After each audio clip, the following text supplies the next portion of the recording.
do nosso programa Conhecimento, o 5º módulo prático, da qual iremos conversar sobre o tema Incorporação Imobiliária e Condomínio Edilício. O tema foi tratado recentemente pelos nossos nobres colegas registradores, Dr. Mauro Silvio, do primeiro registro de imóveis de União da Vitória, e pelo Dr. Fernando Matsuzawa, do primeiro registro de imóveis de Maringá, no 9º módulo da Escola dos Escreventes. Tá?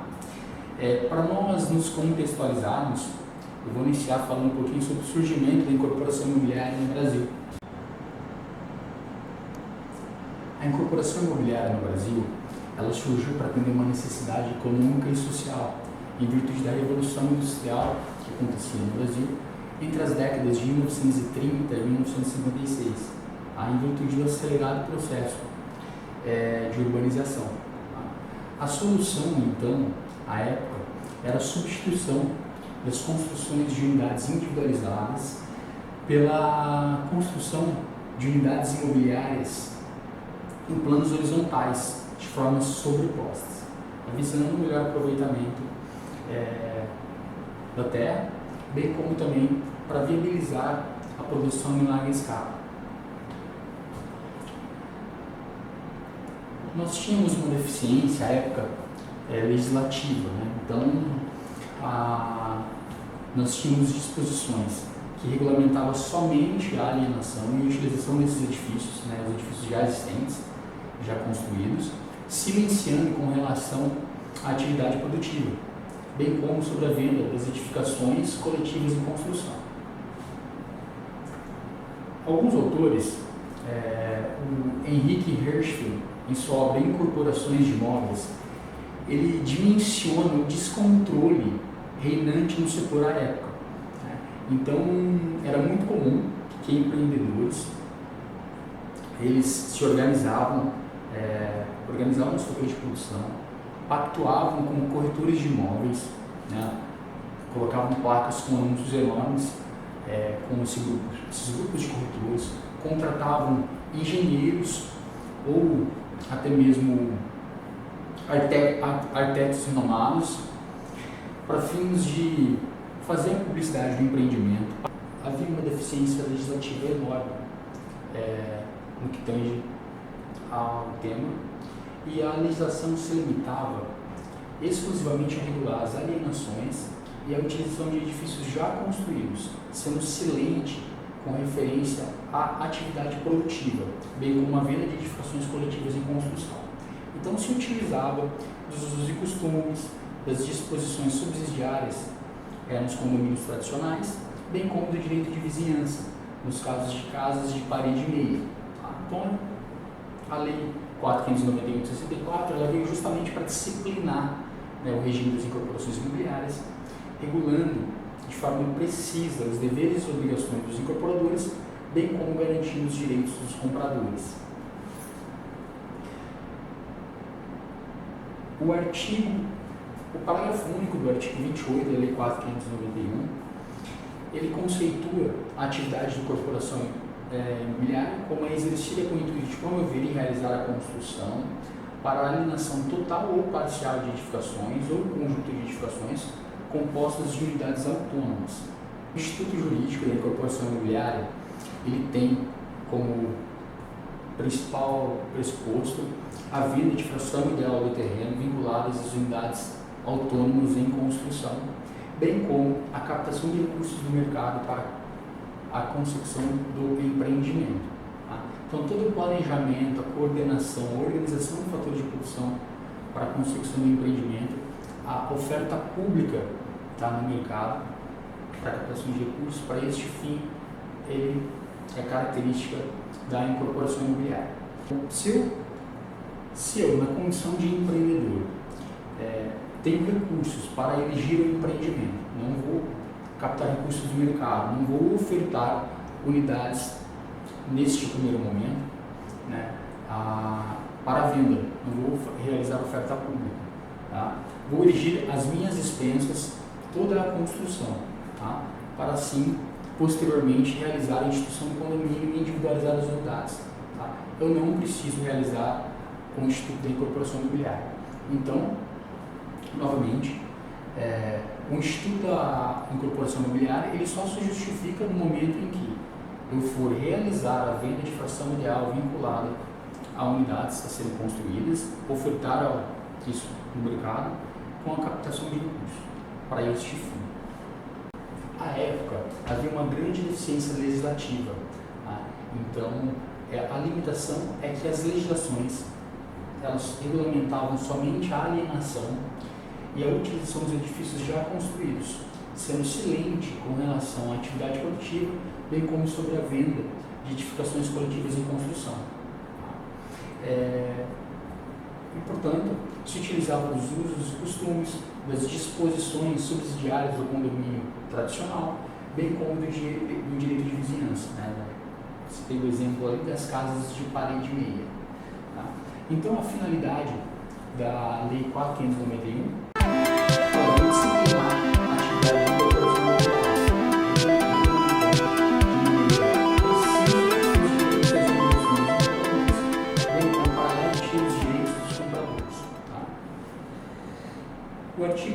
O parágrafo único do artigo 28, ele nos traz o conceito da atividade de incorporação imobiliária, que é a atividade exercida com o intuito de promover e realizar a construção para alienação total ou parcial de edificações ou conjunto de edificações compostas de unidades autônomas. A incorporação imobiliária tem como característica a venda de fração ideal vinculada a unidades a serem construídas, bem como a captação de recursos do mercado para esse fim, tá? A oferta pública dessas unidades.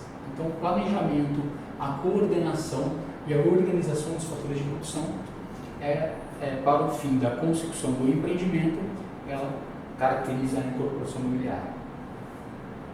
O artigo 31 da Lei 4.591, ele nos mostra quem é o incorporador. Quem é que pode ser o incorporador?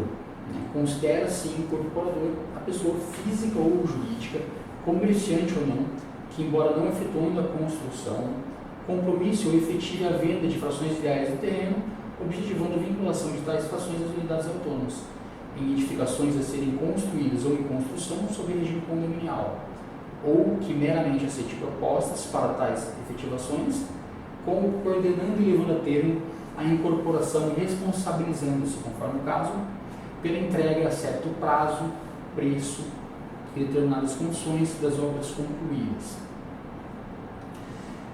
Só o artigo 31, ele menciona que pode ser incorporador e se responsabiliza pela atividade o proprietário do terreno, o promitente comprador, o cessionário deste ou o promitente cessionário, o construtor ou o corretor de imóveis, bem como o ente da federação, que emitida na posse a partir de decisão proferida em processo judicial de desapropriação ou em curso ou o cessionário deste. O objetivo do registro junto ao registro de imóveis o efeito do registro é a constituição de direitos e, portanto, o efeito erga omnes, conferir publicidade ao projeto do empreendimento, bem como demonstrar a idoneidade e a saúde financeira do incorporador. Pessoal, como que nós demonstramos a saúde financeira e a idoneidade do incorporador? O artigo 32 ele traz um rol de documentos, um dossiê que ele deve ser arquivado no cartório de registro de imóveis quando do registro da incorporação imobiliária. Num desses documentos, que seria, ele está ali previsto na linha O do artigo 32, o atestado de idoneidade financeira. É uma declaração fornecida por um estabelecimento de crédito que opera há mais de 5 anos no país, que essa declaração é exclusiva para o empreendimento que está sendo promovido. Tá? Então, dessa declaração deve conter o nome do incorporador, o CPF ou o CNPJ, dependendo de pessoa física ou jurídica, bem como a declaração de que o incorporador tem liquidez para poder realizar esse empreendimento. Tá? Na qualificação do título, o que nós devemos observar, além dessas questões, é a representatividade do signatário né, com relação a essa instituição financeira. Tá? Um outro modo também de se verificar tanto os futuros adquirentes das unidades quanto o oficial registrador, de se verificar a saúde financeira para o fim do registro da incorporação, seria através da análise das certidões, tá? Também previstas no rol do artigo 32, que seriam as certidões fiscais, né, federal, municipal ou estadual, as certidões de protesto de títulos, certidão de ônus do imóvel, bem como as certidões da Justiça Federal e da Justiça Estadual, tá? As certidões dos distribuidores. É muito importante verificar, pessoal, com referência às certidões, que em caso de certidão positiva, qual é a natureza dessas ações, tá? Se ela tem uma repercussão econômica, bem como se ela tem alguma relação com o imóvel, tá? Então essa é uma outra forma de se verificar a saúde financeira do incorporador, tá? Com relação ainda às certidões, nós temos ali no artigo 607b, parágrafo 2º, a questão da validade das certidões.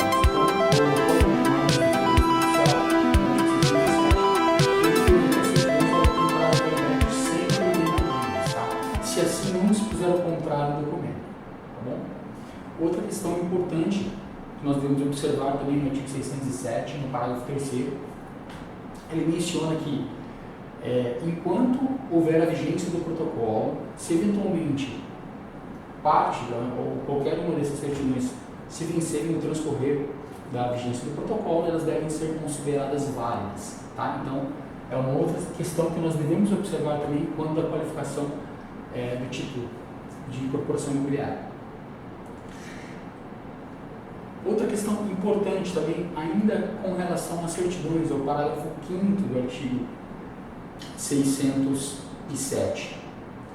Ele trata-se dispõe que empresas de capital social aberto, que as certidões esclarecedoras ou certidões explicativas ou certidões de objeto pé, tá? Salvo as certidões de natureza real do distribuidor civil da comarca onde se localiza o empreendimento, poderão ser substituídas pela apresentação do formulário de referência, tá? Previsto na instrução da CVM, a 480, tá? Então, nós tivemos um caso, pessoal, em que o título foi realizado uma devolutiva, se tratava de uma empresa de capital aberto, tá? De uma SA, não se tratava de certidão de distribuidor civil da comarca, tá? Era, se não me falha a memória, era certidão trabalhista, e o incorporador, o interessado, ele havia apresentado o formulário de referência previsto na instrução do CVM número 480. Então havia o formulário, as certidões não eram do distribuidor civil, e mesmo assim foi solicitado, mediante exigência, para que se apresentasse as certidões explicativas, tá? Então é bom observar, é claro que depois, com os esclarecimentos do interessado, a gente considerou essa exigência, tá? Então é uma questão que deve ser observada também quando da qualificação do título.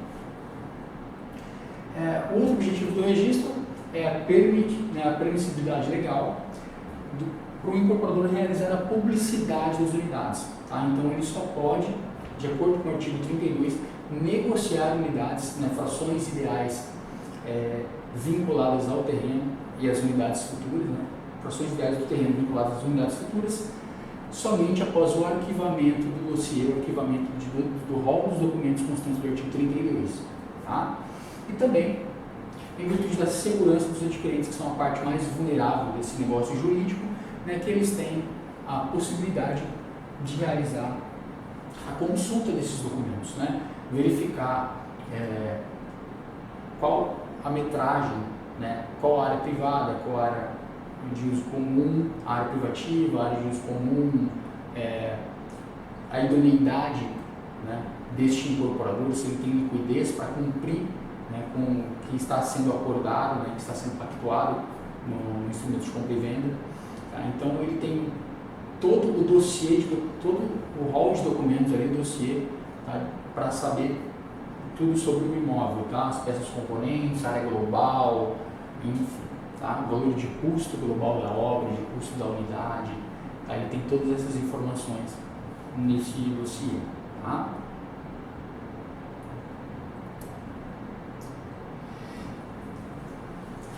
Transitoriedade do registro da incorporação imobiliária.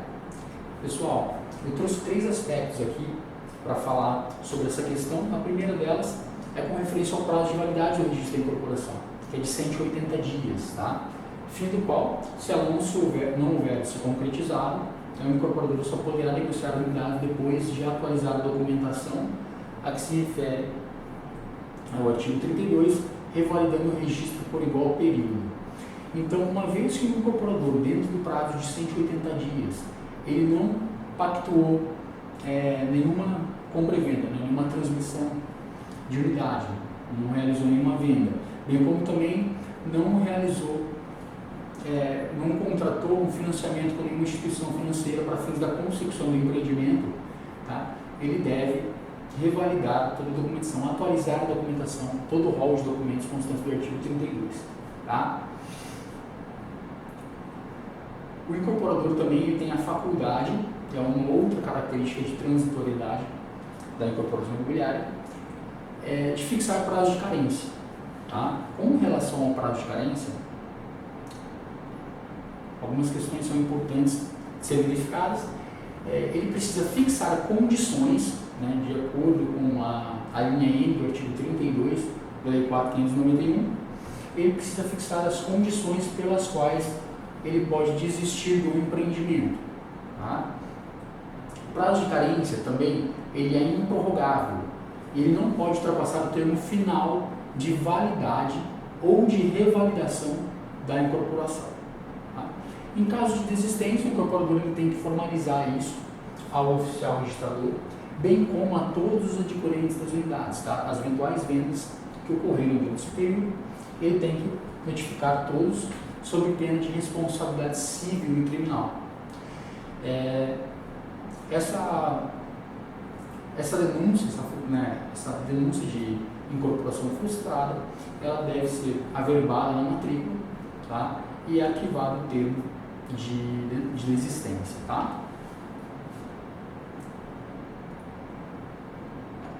E por fim, uma outra característica da efemeridade do registro da incorporação imobiliária é que, uma vez que concluída a construção, né, se efetivada a instituição de um condomínio, bem como o registro da convenção de condomínio, né, o imóvel ficará submetido ao condomínio especial, né, ao condomínio edilício em sentido estrito sensu.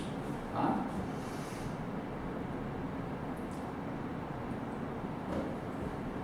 Coloquei alguns fatores determinantes para o cerceamento do exercício da atividade empresarial no incorporador. E nós, aqui neste ponto, é importante destacar, pessoal, que assim, o registro da incorporação imobiliária, ele atesta a liquidez do domínio, tá? A idoneidade do empreendedor, bem como o habilita a anunciar e a vender as unidades, tá? Que existem apenas em plano virtual. Então, por óbvio, quando da análise do rol dos documentos a serem arquivados, nós precisamos verificar na qualificação do título se existem contra o incorporador ações de natureza relativas a crimes contra a natureza, crimes contra a administração pública, crimes contra o patrimônio, ou até mesmo ações reivindicatórias relativas ao imóvel objeto da incorporação. Tá? Então, a existência de ônus fiscais ou reais, salvo os impeditivos de alienação, eles não impedem o registro. Tá? Será feito as devidas ressalvas, mencionando-se em todos os documentos extraídos do registro, a existência e a extensão dos ônus. Entretanto, nos casos, pessoal, de inalienabilidade voluntária ou compulsória, aí sim é o caso de impeditivo para o registro da incorporação imobiliária. Então, esses casos, por exemplo, penhora em execução fiscal, né, pela Fazenda Nacional, pela Lei 8.212 de 91, bens tornados indisponíveis em ação judicial, por exemplo, que apura improbidade administrativa, os imóveis que foram constituídos bem de família, né, voluntário, bem como também imóveis inalienáveis ou por destinação de doadores ou testamentários, testadores, ou por imóveis inalienáveis por determinação judicial. Tá? Então, esses casos, a atividade de incorporação imobiliária, o registro da incorporação, ele não pode ser realizado. Tá bom? Outras situações também que merecem destaque, né, na análise seria um caso de imóveis hipotecados por cédulas de crédito rural, cédula de crédito comercial, imobiliária, de exportação de produto rural, em razão da relativa indisponibilidade por força dos créditos na hora concedidos. A incorporação imobiliária desses imóveis, elas dependem de expressa anuência do credor hipotecário. Tá? Então, este também é um alerta para qualificação do título, né, termos a cautela necessária. Eu coloquei essa questão da tramitação do título para a gente falar um pouquinho sobre o arquivamento, sobre o trâmite e o arquivamento desses procedimentos. Tá? Pessoal, sempre quando houver títulos cuja natureza é procedimento, ele tem que ser autuado. Tá? Então, por exemplo, a retificação administrativa diária, né, o próprio caso da incorporação imobiliária, ou até mesmo o capítulo extrajudicial, são casos em que o procedimento ele deve ser autuado. Tá? Então, assim, a gente precisa o requerimento, o memorial descritivo, os demais documentos que foram anexados, tá? O rol dos documentos constantes do artigo 32, ele deve conter uma capa contendo o termo de autuação, se consignando a data, o número da plantação, os dados relativos ao empreendimento, tá? Ao interessado, o endereço do empreendimento, o nome do empreendimento, o nome do interessado. Tá? Todas as folhas elas devem ser rubricadas e numeradas, bem como, ao final, se lavrado o termo, após o último documento integrante do processo, né, contendo a protocolização e o respectivo ato praticado, bem como o total de folhas que o compõem. Tá? Então, vai se formar um processo como um processo judicial, tá? Bem como formalizado o registro, toda essa documentação deve ser digitalizada dentro do sistema, né, como a gente vem realizando desde abril de 2020, tá? E esses documentos eles ficarão disponíveis aos eventuais adquirentes interessados, né, que poderão realizar o pedido de certidão, né, para fins de análise da documentação, tá, em caso de interesse. Patrimônio de afetação. Pessoal, a Lei 10.931 de 2004, no seu artigo 53, ela acresceu a Lei 4.591 de 64, o Instituto do Patrimônio de Afetação, em seus artigos 31A e 31F. O patrimônio de afetação, ele não se comunica com os demais bens, direitos e obrigações do patrimônio geral do incorporador ou de outros patrimônios de afetação por ele constituídos, só responde por dívidas e obrigações vinculadas à incorporação respectiva. Pessoal, há uma segregação do patrimônio do incorporador. Tá? Então, as dívidas de determinado empreendimento só responderão por elas.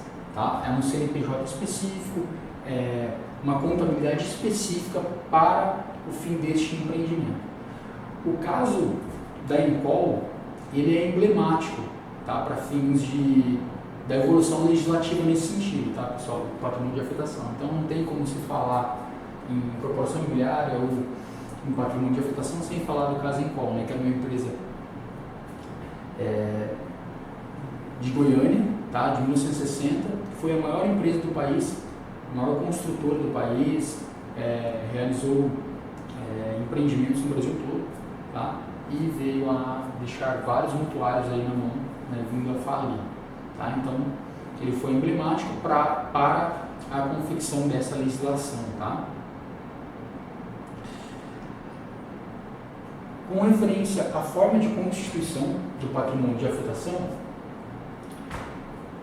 eles consideram se constituído mediante a averbação na matrícula do termo, tá? A qualquer tempo. Então, o incorporador ele vai realizar um requerimento, né, assinado e reconhecido, quando for o caso também pelos titulares de direitos, e a qualquer tempo, né, durante a incorporação, ele pode realizar a averbação do patrimônio de afetação. Tá? Como elas trata-se de uma faculdade também, né? A constituição do patrimônio de afetação não é uma obrigação, e, portanto, a lei ela criou um regime especial de tributação para aquele incorporador, né, que constitui patrimônio de afetação. Então, esse regime especial de tributação, ele concede benefícios fiscais, redução da carga tributária, em percentuais de 7% a 15%. Tá? Para fins de se aderir, tá, ao regime especial de tributação, obrigatoriamente o incorporador deve constituir o patrimônio de afetação. E a recíproca, ela não é verdadeira. Tá? O artigo 31E da 451, ele prevê a questão da extinção do patrimônio de afetação, tanto para a conclusão do empreendimento, entrega das unidades aos adquirentes, quanto também pela frustração da incorporação, tá? Da qual deverá ser noticiada na matrícula do imóvel incorporado via averbação de cancelamento para efeitos de assentamento registral negativo, do qual advirá validade e eficácia perante terceiros. Pessoal, aqui é importante observar também prazo legal de qualificação do título, tá? Então, o Código de Normas, aí no artigo 536, parágrafo 6º, ele prevê que o prazo é de 15 dias para a execução dos serviços previstos na Lei 10.931, 9.514 e 11.1977, né? E na letra A, ele menciona a averbação relativa à instituição do patrimônio de afetação junto ao registro da incorporação imobiliária. Então, o prazo é de 15 dias para a averbação do patrimônio de afetação, tá? Quando o ingresso do título nascer vencido. Tá? Com referência aos custos dos atos, o registro da incorporação, a base legal, está previsto no item 9A e item 13B da tabela 13, cuja base de cálculo é o valor do terreno, o custo global e o custo global da construção. Tem que cortar, tá bom? Pode ler, eu vou voltar. Tá.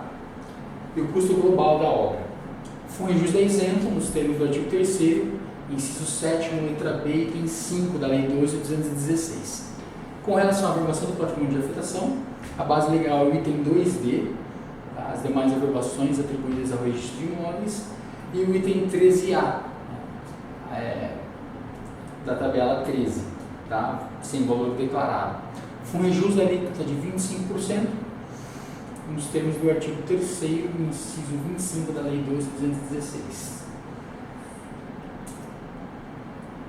Pessoal, eu trouxe alguns modelos de atos aqui. É importante destacar que o artigo 608 do Código de Normas da Folha Judicial, ele traz os requisitos como que deve constar do ato, né, do registro do livro 2, tá? Que seria a identificação do incorporador, a identificação do construtor, a denominação do edifício, né, as áreas, a discriminação das áreas, a identificação, a localização, tá, das unidades autônomas, a discriminação das frações ideais vinculadas às unidades autônomas, né, em forma decimal, a indicação do número de vaga de garagens, né, e a sua localização, e o regime pela qual o uso das vagas elas são regidas, tá? Então nós temos aqui, eu trouxe um ato de incorporação imobiliária, tá? Então ali ele menciona do edifício, a incorporação e construção, né? Quem é a construtora, quem é o autor do projeto arquitetônico, a localização do empreendimento, as áreas globais, tá? A descrição dos pavimentos. Então a incorporação ela traz todo, né, tudo que compõe o empreendimento imobiliário. Tá? Aqui nós já temos um modelo de ato de averbação de regime de afetação, né, mediante o requerimento da incorporadora, verbas para constar que o referido edifício registrado conforme a incorporação no AV 2/125.37, né, a ser construído no imóvel, essa matrícula fica submetida ao regime de afetação. Então, o modelinho de afetação aí, bem como também o modelo de concretização de incorporação de empreendimento, do qual foi apresentado um contrato particular de promessa de compra e venda, né, que foi negociado dentro do prazo de 180 dias, que é o prazo de validade da incorporação, a fim de se concretizar a incorporação.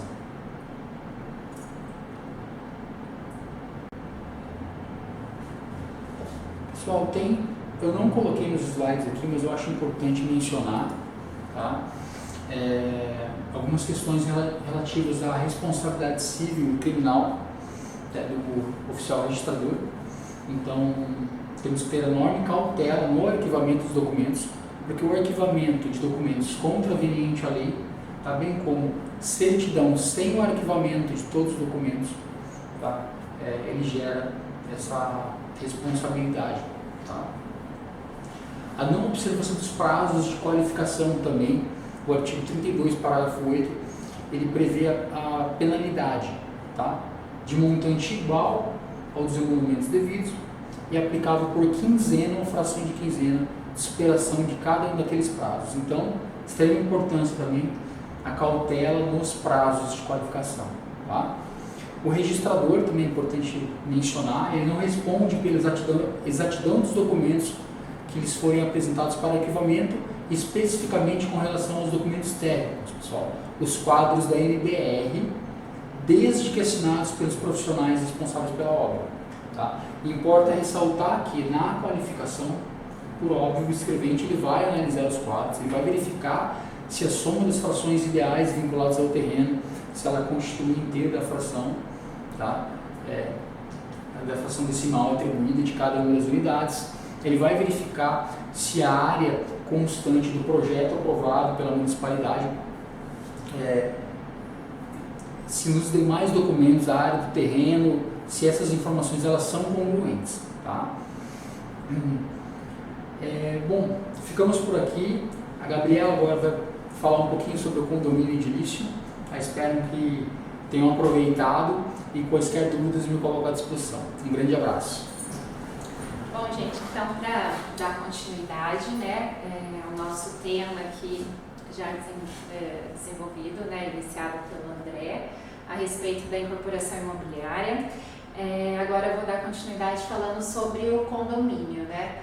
Como ele já até trouxe e mencionou para vocês, o surgimento, né, do condomínio ocorreu em razão mesmo, né, da necessidade de resolver as questões, né, a crise da habitação após a Primeira Guerra Mundial, né, em torno de 1914, 1918, pois a propriedade horizontal seria o meio para resolver essa questão habitacional, que não geraria novas áreas urbanas, né, ou seja, teria um melhor aproveitamento do solo, do espaço, e o tornava também mais barato.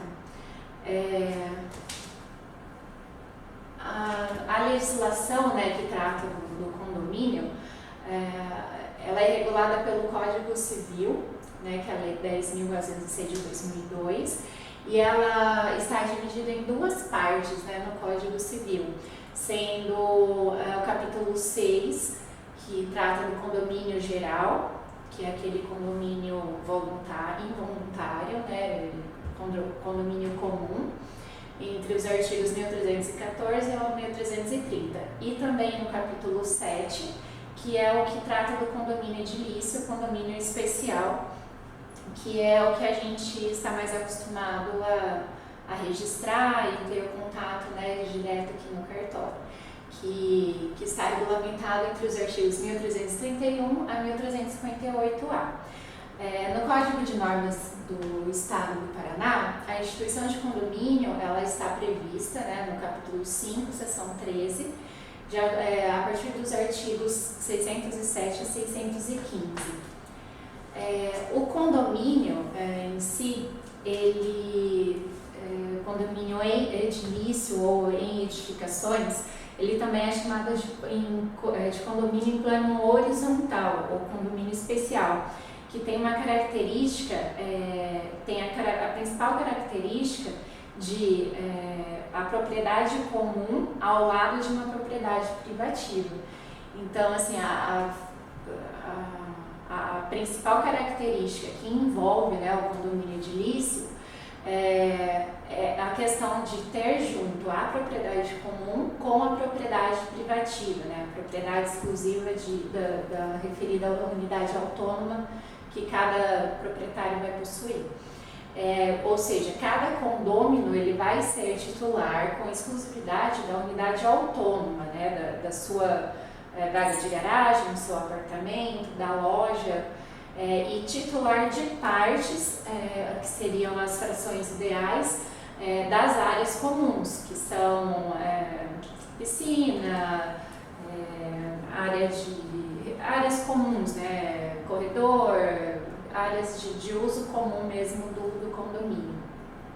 Então, nesse sentido, né, o artigo 1331 do Código Civil, ele dispõe que pode haver em edificações partes que são de propriedade exclusiva e partes que são de propriedade comum dos condôminos, que é essa questão, o titular ele vai ser o proprietário da sua parte exclusiva, né, que é o apartamento, a vaga de garagem, e o proprietário também da fração ideal dessa área comum. Então, assim, sobre o Instituto, né, da Propriedade Horizontal, entende-se que, sobre o entendimento de Basil de Mesari, que é a forma de parcelamento da propriedade, onde coexistem compartimentos autônomos de propriedade exclusiva, com compartimentos destinados ao uso comum de quando sejam os proprietários daqueles. Trata-se de um direito novo, híbrido na sua origem, mas com a identidade perfeitamente determinada. Híbrido porque sempre vai envolver essa questão da unidade autônoma, a propriedade exclusiva da unidade autônoma com a propriedade das frações sobre as áreas comuns. Dentro das modalidades de condomínio, nós dividimos as modalidades em 3, né? Que seriam condomínio legal, condomínio geral, que é tratado de uma forma geral, aquele condomínio involuntário, que está disposto entre os artigos 1314 e 1330. Condomínio especial, que é o condomínio edilício, que trata da propriedade horizontal, ou seja, o condomínio de edifícios, disposto também entre os artigos 1331 a 1358 do Código Civil. E o condomínio de lotes, que surgiu após o advento da Lei 13.465 de 2017, que foi mais uma modalidade inserida no Código Civil, no artigo 1358-A, que ele traz especificamente a possibilidade de haver um condomínio, ou seja, esse regime híbrido da propriedade, mas em terrenos, né, como dispõe o artigo 1358-A, que diz que pode haver em terrenos partes designadas de lotes que são propriedade exclusiva e partes que são propriedade comum dos condôminos. Então, sobre esse condomínio, os proprietários dos terrenos, eles também vão ser proprietários da sua unidade ali específica, né, terão a propriedade exclusiva sobre o terreno ou a unidade, o lote, e também possuirão a fração ideal sobre as áreas comuns do condomínio de lotes. O condomínio edilício, ele rege-se pelas disposições do artigo 1331 ao 1358 do Código Civil, né? Como eu já disse, então ele divide em seção 1 das disposições gerais, seção 2 da administração do condomínio e seção 3, que seriam as formas de extinção do condomínio.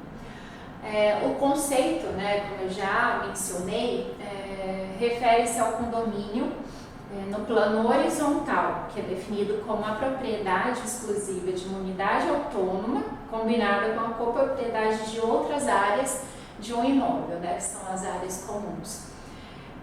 No regime de condomínio edilício, então fica, assim, a principal característica é essa, a associação da propriedade exclusiva com a copropriedade, ou seja, a pessoa é proprietária exclusiva do seu apartamento, da sua unidade autônoma e coproprietária das áreas de uso comum, o solo, as fundações, as paredes, a rua de entrada, corredores, portas, elevadores, né, área de lazer. Então, é esse regime híbrido das propriedades, a propriedade exclusiva e a fração ideal sobre a propriedade das áreas comuns. O objeto do condomínio edilício tem a propriedade exclusiva tem por objeto a unidade autônoma, ou seja, o seu apartamento residencial, a sala comercial, lojas, sobrelojas, né, os abrigos para veículos, com as respectivas frações no solo e nas outras partes comuns, com saída direta ou indireta para a via pública. No artigo 1331, temos a definição do condomínio edilício. Então,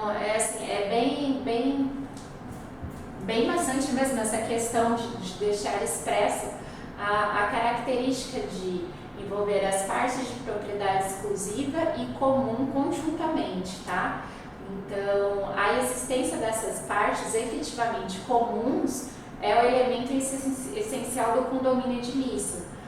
Por se não houvesse essa propriedade das frações, a propriedade das frações sobre a área de uso comum, não existiria essa definição de condomínio edilício. Bom, a fração ideal, né, como eu mencionei para vocês, nos termos do artigo 1º da Lei 4.591, cada condômino terá a sua parte ideal no terreno e nas coisas comuns através da fração, expressa sob forma decimal ou ordinária. E o artigo 7º da referida lei determina que seu cálculo deve ser feito no próprio ato da instituição do condomínio. Essa fração ela já é determinada no momento, né, quando tem a incorporação, no memorial de incorporação, ele já traz essa fração determinada de cada unidade autônoma, né? Então, na maioria dos casos, há a incorporação imobiliária para que ocorra a venda, né, das futuras unidades na planta, antes da conclusão da construção. E aí essa fração vem determinada, tanto quanto a fração que envolve a unidade autônoma do apartamento, da vaga de garagem.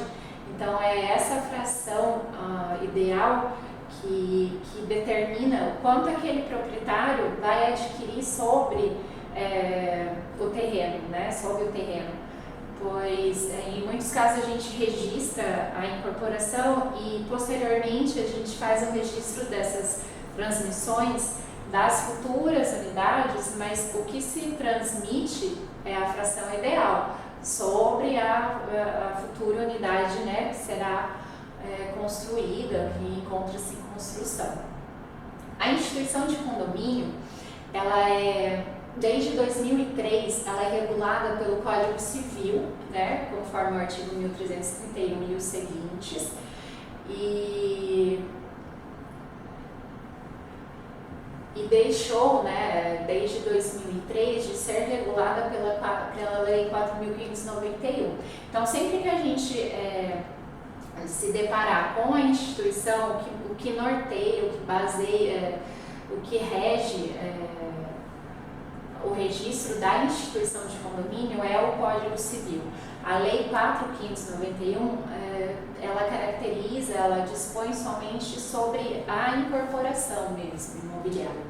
Então, o condomínio edilício, ele tem a sua origem no acordo de vontades ou no testamento, registrado no registro de imóveis, devendo constar no título a discriminação e a individualização das unidades de propriedade exclusiva, extremada uma das outras, e das partes comuns, a determinação da fração ideal correspondente a cada unidade e relativamente ao terreno e partes comuns, o fim a que se destinam as unidades.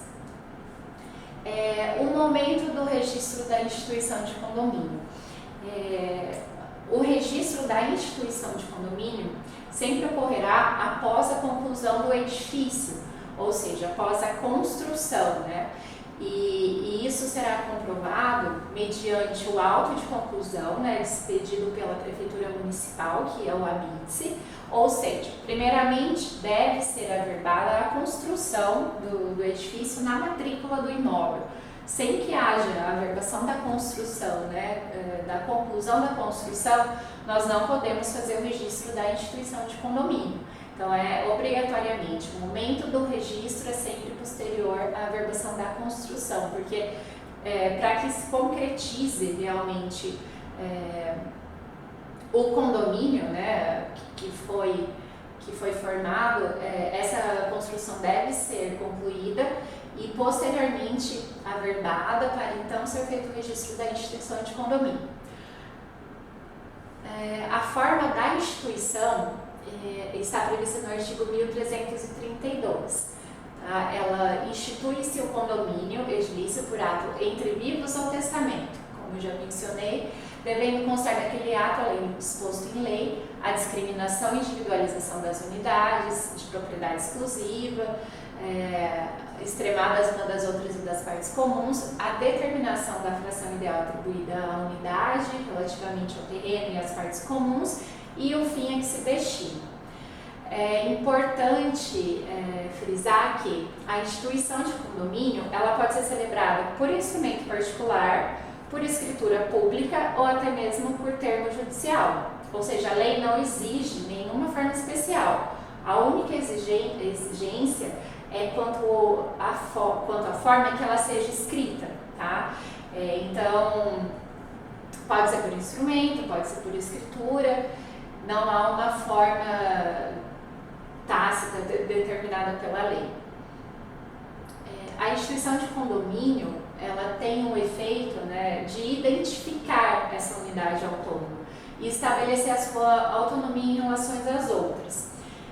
Pois é o registro da instituição que cria as unidades autônomas e não a existência física dessas. Ou seja, o condomínio edilício, ele somente terá início efetivamente após o registro da sua instituição. Pois antes do registro, o proprietário ele possui somente a fração ideal sobre o terreno. E então o condomínio em si ele só terá início realmente após o registro da sua instituição. No Código de Normas, a instituição de condomínio ela é tratada a partir do artigo 610 e os artigos seguintes, tá? Ou seja, ele traz expresso, né, que quando não houver incorporação anteriormente registrada, a instituição deverá ser aprovada pela unanimidade e convenção de condomínio por 2/3 dos condôminos, que pode ser apresentada mediante instrumento público ou particular. Então, ou seja, caso não haja uma incorporação registrada e vários proprietários de um terreno decidem fazer, né, construir um edifício, para que esse condomínio realmente, após a conclusão da construção, passe a ser regulado e ter a finalidade de um condomínio edilício, deve ser apresentado esse instrumento, a celebração do documento, né, através da instituição, através do instrumento particular ou por escritura pública, para que aí se identifique as propriedades exclusivas das unidades autônomas, as frações ideais e aquela fração que cada proprietário possuía sobre o terreno irá se converter automaticamente na unidade autônoma, né, sobre o condomínio. Bom, eu trouxe os artigos aqui, né, que eu achei mais importante. O artigo 611, ele também trata novamente que a convenção de condomínio ela pode ser feita por um instrumento público ou particular e será registrada no livro 3.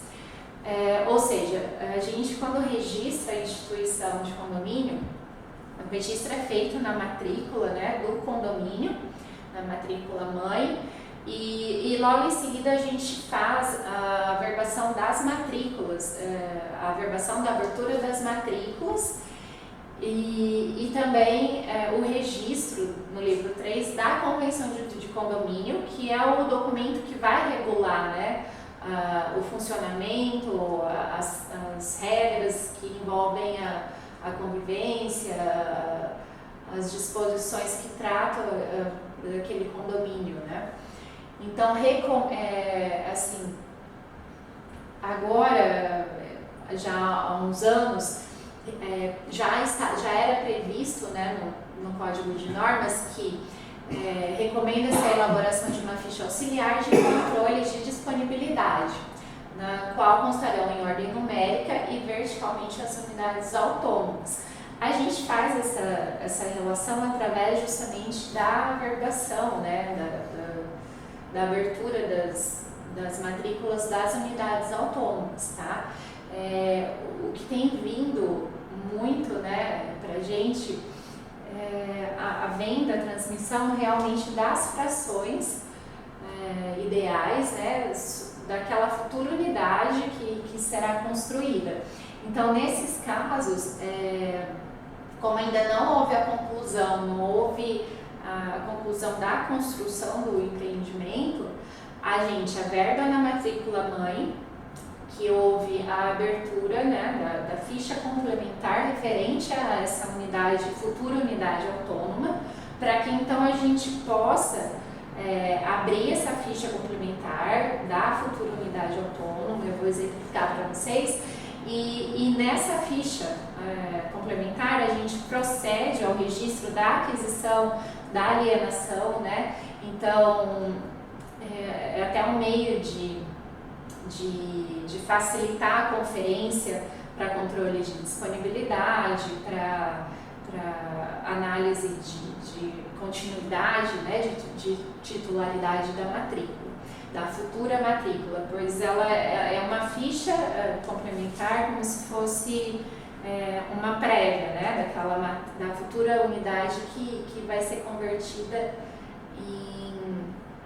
em unidade autônoma e, consequentemente, vai ter, após, né, o registro da instituição, a sua matrícula própria, que é o que determina o artigo 614, né, que menciona que a matrícula das unidades autônomas somente serão abertas depois de averbada a construção e registrada a instituição de condomínio. Como eu mencionei, né, sobre a ficha complementar, o artigo 615 ele também menciona que, independentemente da ficha auxiliar, que se refere ao artigo 613, por ocasião do ingresso de contratos relativos a direitos de aquisição de frações ideais e de correspondentes unidades autônomas em construção, serão abertas fichas complementares, necessariamente integrantes da matrícula em que registrada a incorporação. Então, isso acaba facilitando muito, até no momento da instituição, do registro da instituição, para esse controle mesmo de continuidade ali da transmissão da futura unidade, controle da disponibilidade, se há quais os ônus que há sobre essa determinada futura unidade. Então, torna muito mais fácil e célere essa conferência, né, principalmente da cadeia de titularidade dessas futuras unidades.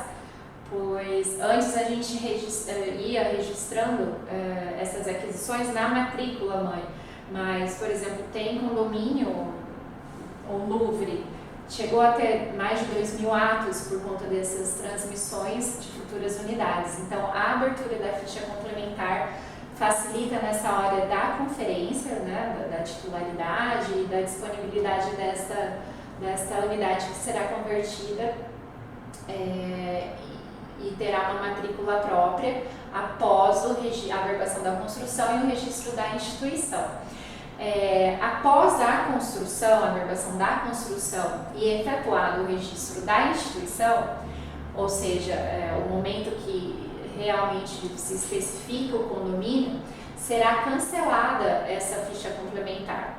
Ou seja, houve a finalização da construção do empreendimento, foi apresentada, né, a documentação para o registro da instituição. Então, neste momento, a gente procede ao cancelamento das fichas complementares em razão da abertura da matrícula da unidade autônoma, onde vai constar as informações, né, referente ao imóvel e também todas aquelas informações que continham na ficha complementar, nós iremos transportar, lançar nessa matrícula que será aberta.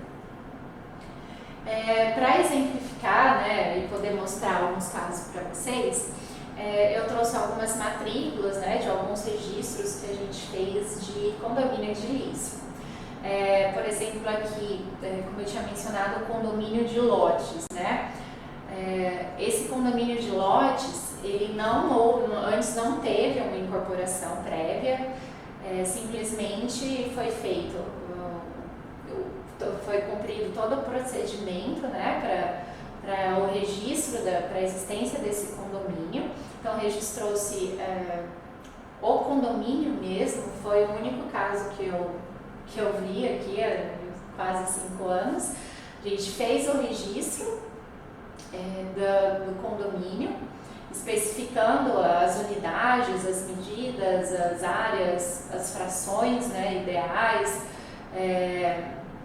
a composição, a localização, a denominação, as partes, né, das áreas, as áreas comuns pertencentes a esse condomínio. E logo em seguida houve a abertura das matrículas. A diferença do condomínio de lotes é que não é exigido que se tenha construção para abertura, para que ocorra realmente a formação do condomínio. Então, para que a gente realmente institua esse condomínio, seja criado, basta que tenha a área de propriedade exclusiva sobre o terreno, sobre o lote, juntamente com as áreas comuns sobre o todo, né, sobre a fração ideal sobre as áreas comuns, que seriam as ruas, áreas de lazer. Então, nesse caso aqui, houve somente a averbação da construção de uma área comum, tá? Mas não é exigido que faça a averbação, por exemplo, da unidade residencial. Trouxe a abertura, né, uma matrícula que menciona que a unidade, né, o lote aqui, a área do lote e também a fração ideal correspondente, né, a este lote sobre o todo, né? Então a gente menciona a unidade em si, as características dessa unidade, juntamente com a fração ideal que ela possui sobre o imóvel, sobre o terreno. Outro caso, né, que eu trouxe foi referente à abertura da ficha complementar, né? Como eu já mencionei, como tem vários empreendimentos, né, muitos que a gente vê atualmente, todos a gente menciona a averbação na matrícula mãe da abertura da ficha complementar, referente a verbas para constar a abertura da ficha complementar referente à fração ideal, né, pois não existe ainda a unidade autônoma concretizada, construída, que corresponderá à futura unidade. Então, sempre averba-se na matrícula mãe a abertura da ficha complementar. E posteriormente a gente faz essa abertura, né, da ficha com a descrição dessa futura unidade, mencionando sempre a caracterização, a descrição, a característica, a especificação da unidade com as suas áreas e a fração ideal. E principalmente que este imóvel ele ainda está em etapa de construção, né? Que ele está denominada a ser construído, né? Pois sempre é importante frisar que deve ser mencionado a ser construído, porque essa futura unidade ainda não está concluída, né? Não está construída totalmente, e especificar a sua área privativa, a sua área privativa, a área real construída, né, e a sua fração ideal referente, né, a parte ideal que possui sobre o terreno, né? E também a descrição, mencionando as confrontações dessa futura unidade. Logo em seguida a gente faz o registro, né, da transmissão dessa futura unidade, né, o registro da compra e venda, e também o registro da alienação, que geralmente são contratos, né, de financiamento de unidades adquiridas na planta, sempre vem a alienação fiduciária posterior ao registro da aquisição da futura unidade. Trouxe outro caso também que já menciona logo após a abertura da ficha complementar, houve já a averbação da construção, o registro da instituição de condomínio, a averbação da abertura, né, da abertura de matrícula, onde a gente menciona o número da matrícula aberta de cada unidade autônoma, e logo em seguida, em cada ficha complementar que já tinha sido aberta, né, que consta aqui na matrícula mãe, a gente faz o cancelamento dessa ficha complementar em razão da abertura da matrícula da unidade autônoma, né, e consequentemente a abertura da matrícula do imóvel, né, da matrícula do imóvel já construído, né. Automaticamente a gente já menciona nessa matrícula mesmo os dados do proprietário, né, que adquiriu essa unidade autônoma ainda na matrícula mãe, né, em forma de fração ideal de futura unidade, e transportamos aquele ônus, né, que ficou gravado sobre essa futura unidade, né, que seria construída. Então, é nesse momento que passa, né, a ter realmente a existência e a criação do condomínio, né, porque houve a abertura da matrícula mesmo da unidade autônoma. Trouxe também, por fim, um exemplo de condomínio de casas, né, que segue o mesmo rito, né, de averbação de construção, logo em seguida o registro da instituição de condomínio, porque sobre um terreno existirá mais de uma casa, né? Será um condomínio residencial agrupado geminado, ou seja, sobre determinado terreno foram construídas várias casas e as paredes, os corredores, eles serão áreas comuns, né, existentes entre essas residências. Então, averba-se a construção de cada residência e registra-se a instituição de condomínio, né, que irá reger esse condomínio de casas.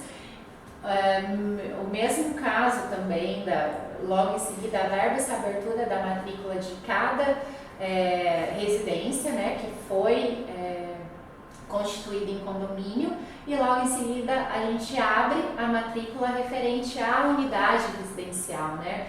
A unidade específica ali com suas áreas, metragens e principalmente a fração ideal do terreno que envolve essa residência, né? Então sempre é importante frisar que a instituição ela vai englobar, vai ter como característica principal a propriedade exclusiva da unidade, do lote, né, ou da sua residência, e principalmente a área comum, né, a fração ideal que esse proprietário possui sobre o terreno, sobre o todo. Então é isso, eu trouxe para vocês um pouquinho, né, eu quis exemplificar a questão dos condomínios, edilícios, os tipos de condomínio. Espero que vocês tenham aproveitado, que tenha dado para vocês entenderem um pouquinho mais de como que funciona na prática a questão da incorporação e instituição de condomínio. Obrigada!